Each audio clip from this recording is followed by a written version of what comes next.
Didit dapat memahami sifat-sifat bunyi.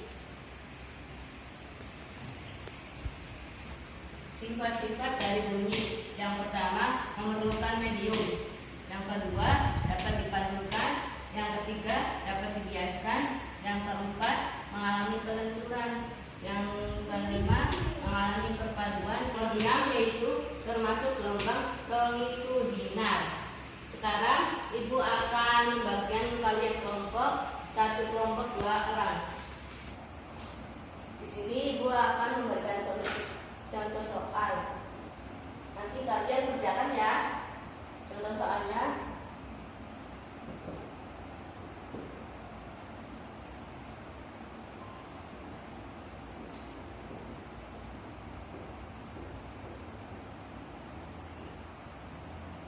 Ada berapa medium?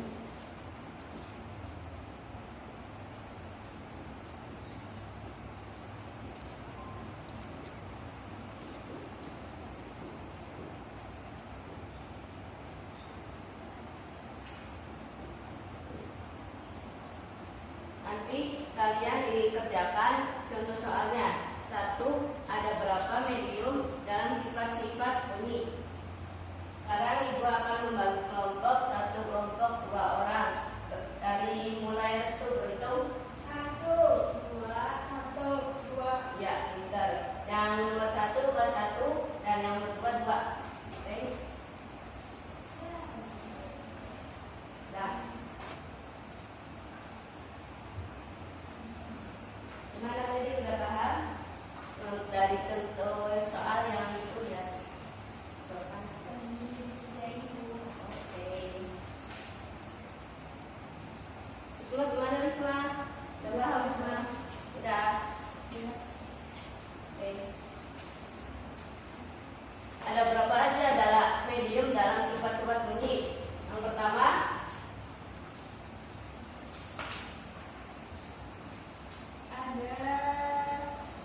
ada 3 Bu. ya pintar. Yang pertama, sadar. Terus yang kedua, cair. Terus yang ketiga, udara. Pintar. Tepuk tangan buat kalian semua. Jadi medium yang diperlukan dalam sifat-sifat bunyi yaitu zat padat, zat cair, dan zat udara.